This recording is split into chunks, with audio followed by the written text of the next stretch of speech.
téléspectateurs de la radio et télévision Tambara, vous pouvez désormais suivre votre chaîne de télévision préférée Tambara sur le satellite Badrsat 7, angle 26 degrés Est, fréquence 11010, polarisation verticale, symbole REC 27500.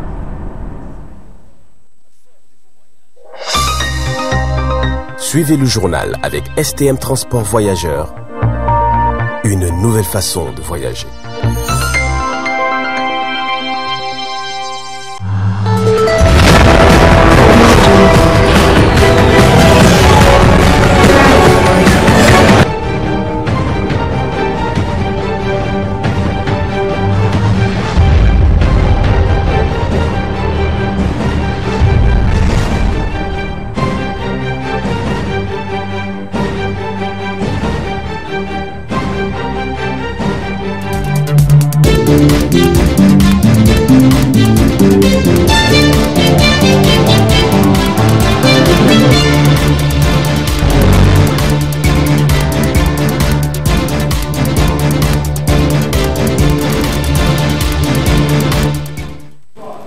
Bonsoir messieurs, dames, très ravi de vous retrouver dans cette grande édition de ce mardi 5 novembre 2024 sur la voie et le miroir de la femme. Le dimanche 3 novembre 2024 s'est tenue une opération de salubrité au cimetière du Harobanda. Cette initiative a pour objectif de nettoyer et entretenir les lieux qualifiés de dernière demeure pour tout être humain. Suivez cet extrait.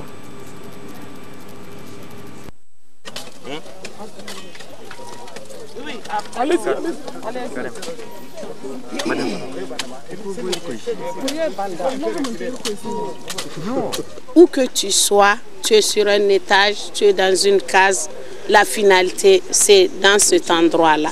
Et nous avons le devoir de rendre cet endroit propre.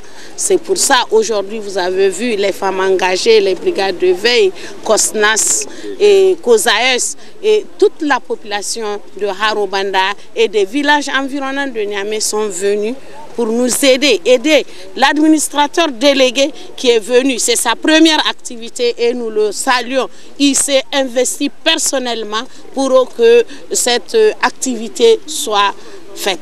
On le remercie et nous pensons qu'il va continuer dans cette lancée. Il a appelé toute la population. Il a tenu au moins 2 réunions pour seulement cette activité. C'est vraiment une très belle initiative que nous pensons qu'il va continuer. Et nous faisons appel aux autres pour continuer dans la même lancée parce qu'il y a des cimetières et on sait que c'est la fin de l'hivernage, il faut les rendre propres. Nous avons tenu à apporter notre contribution pour vraiment rendre cet endroit salubre parce que c'est un acte citoyen et ça fait partie vraiment des objectifs que nous nous sommes fixés.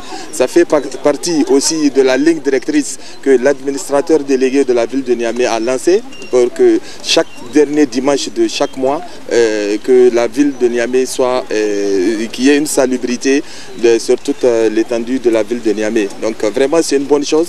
En tout cas nous exhortons toute la population de Niamey et au-delà toutes les régions du Niger à emboîter le pas pour que vraiment nos villes soient propres et vraiment parce que sans la propriété, même la prière n'est pas acceptée. Donc aujourd'hui, nous devons vraiment de rendre nos endroits salubres. Comme vous le savez tous, c'est notre dernière demeure. Personne ne sait là où il sera enterré.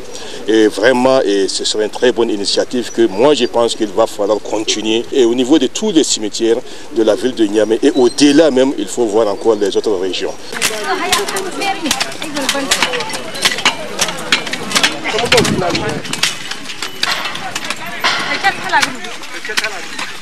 C'est une journée qu'il faut inscrire dans l'histoire de la communauté du canton, dans l'histoire de la communauté de l'arrondissement communal de Niamey 5 dans son ensemble. Parce que c'est un geste humanitaire et social de grande valeur que toute la communauté vient de remplir. Et nous espérons que cela va continuer au jour le jour. Parce que ici, c'est la dernière demeure de tous et de chacun.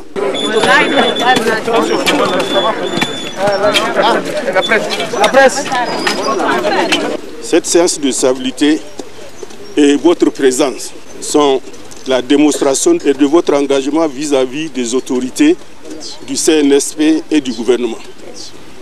Nous sommes ici pour rendre un cadre fiable à ceux qui nous ont dévancés. Je vous remercie infiniment. Merci beaucoup.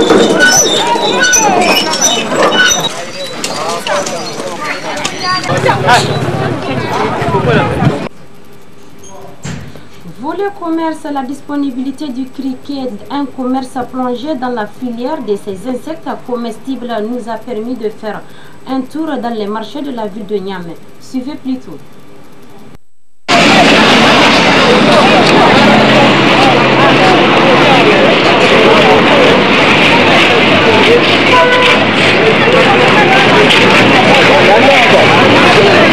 Le criquet fait partie désormais des produits commerciaux au Niger. En effet, il est devenu de plus en plus un produit de forte consommation dans les habitudes alimentaires des Nigériens.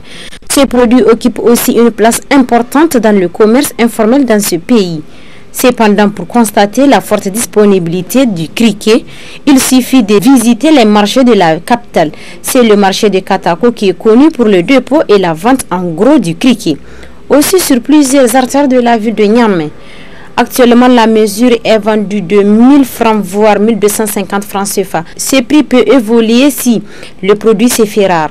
A noter qu'il y a plusieurs variétés du criquet que seuls les spécialistes peuvent les catégoriser.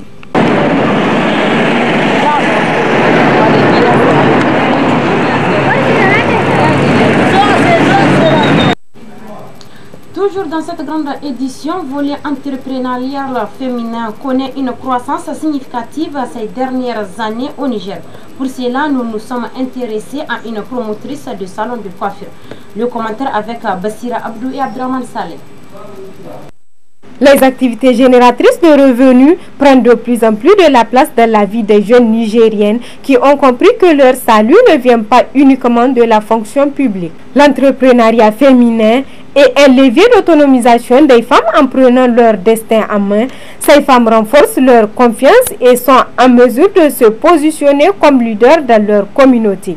C'est dans ce cadre que nombreux jeunes donnent vie à leurs projets pour lutter contre le chômage. C'est le cas de la jeune Kabira, promotrice de Aska Salon, spécialement dédié aux femmes. Un salon de beauté situé au quartier Gamkale, d'où elle forme des jeunes filles en coiffure, savon liquide, make-up, encens, tresse henné, pour ne citer que cela. Elle est aussi spécialisée dans la vente de divers articles comme parfums, cosmétiques, sacs, chaussures, pagnes et autres. Récemment victime de cambriolage dans sa boutique, mais tout cela ne l'a pas découragée. Elle continue à se battre pour gagner sa vie. Je ne vais pas dire que ça a été facile, mais un peu difficile. Mais quand on sait là où on va, là, le parcours là, notre expérience. Voilà. Et vraiment, je remercie le bon Dieu parce qu'il m'a venu en aide. Voilà, petit à petit, ça fonctionne bien. Alhamdulillah, merci. Je n'ai pas abandonné les études, mais maintenant, comme on est en vacances, je profite pour faire mon job. Dès la rentrée, j'aurai des apprentis qui vont venir rester. Moi, je continue. J'ai formé des filles, mais qui ne veulent pas travailler.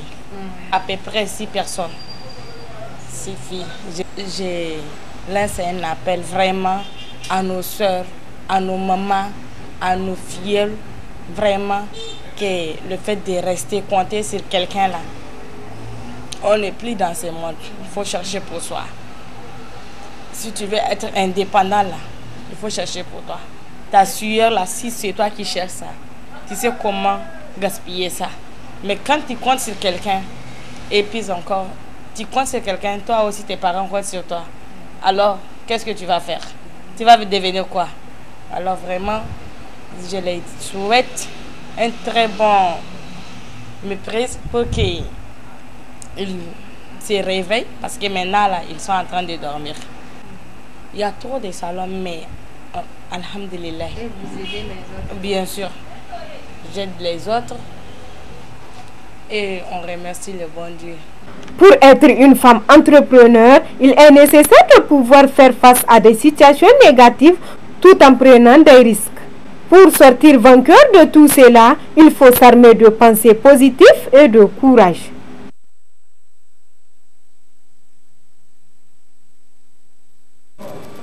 La femme est la mère de l'humanité, comme on a coutume de le dire. Le statut de la femme au foyer couplé à celui de la femme au bureau n'est pas facile. Il faut être doté de bravoure, de courage et de combativité. Suivez ces portraits de Madame Omar Rukayat Hinsa. La femme, la mère de l'humanité, perle rare au rayon du soleil. Instituer une journée en faveur de la femme nigérienne n'est pas fortuit. En effet, la fête de la femme nigérienne représente également une période décisive pour distinguer les femmes leaders œuvrant dans les multiples domaines. C'est le cas précis de Madame Omar Rukietou qui œuvre dans le domaine médiatique. Âgée de 34 ans, titulaire d'un baccalauréat série D, cette femme s'est démarquée des autres en laissant la poussière aux yeux de beaucoup des hommes. Brave, battante et combattante, de la vie sociale digne à celle de sa profession impeccable. Titulaire d'une licence à réseau et télécommunications à l'Institut africain de technologie, forte et mobilisée, a travaillé sans relâche comme un lion face à une gazelle. Après l'obtention de sa licence, Madame Omar Rukietou Insa s'est vue conduite par le destin en tant que civicaire au sein du groupe de presse de la radio et télévision Tambara en année 2020-2022, où elle a passé un séjour mémorable en travaillant dignement avec abnégation au service régie technique. Un travail considéré comme étant celui de l'homme, cette jeune femme a su laisser des empreintes indélébiles. En effet, au vu de son engagement hors pair, une occasion émanant du Conseil supérieur de la communication en 2022 lui a été présentée. Malgré les conditions dans lesquelles elle s'y trouvait, elle a saisi l'occasion d'une bourse offerte par le CNC d'antan, où elle s'est inscrite à l'Institut de formation des techniques d'information et de communication IFTIC à la filière technico-artistique option montage, ce qui lui a valu un rehaussement capital de son niveau diversifié du technicienne à réseau et télécommunications en une monteuse professionnelle et exceptionnelle. Ce qui est encore impressionnant est aussi appréciable.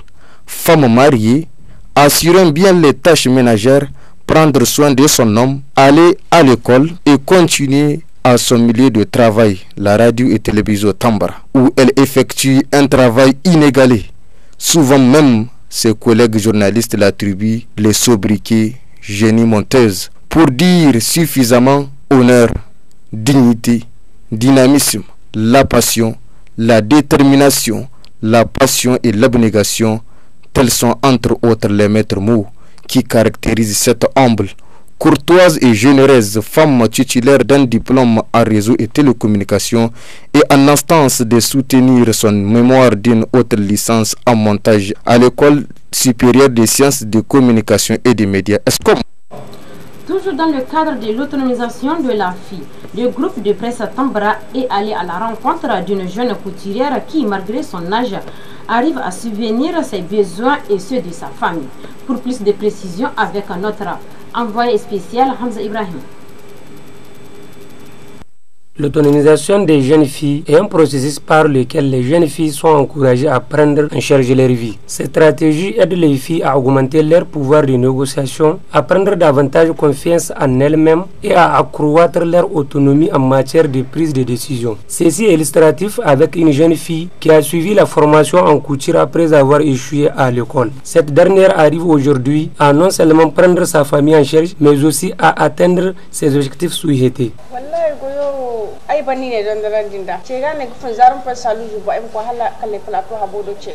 J'ai payé même pour apprendre. Au début, ce n'était pas facile. Je quitte le quartier Salou-Jibo pour me rendre à Calais Plateau et parfois à pied. J'ai fait 4 mois d'apprentissage, mais la distance a fait en sorte que j'ai abandonné le centre d'apprentissage de Calais Plateau pour m'installer dans un autre tout près de chez moi. Dieu merci, j'arrive aujourd'hui à subvenir mes petits besoins, même si je n'ai pas encore ma propre machine. Ce travail m'a permis de réaliser beaucoup de choses et c'est dans le même travail travail que j'arrive aussi à aider ma famille. Le prix varie en fonction des clients. Je sais bien discuter avec eux et je leur propose un prix abordable.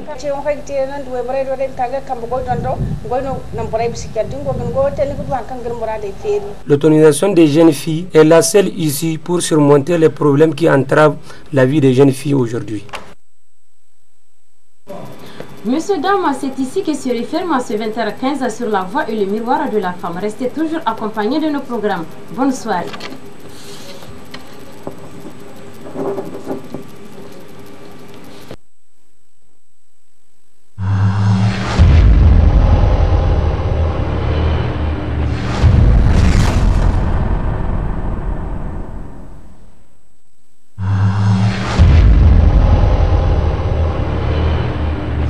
Auditeurs et téléspectateurs de la radio et télévision Tambara, vous pouvez désormais suivre votre chaîne de télévision préférée Tambara sur le satellite BadrSat 7, angle 26 degrés Est, fréquence 11010, polarisation verticale, symbole REC 27500.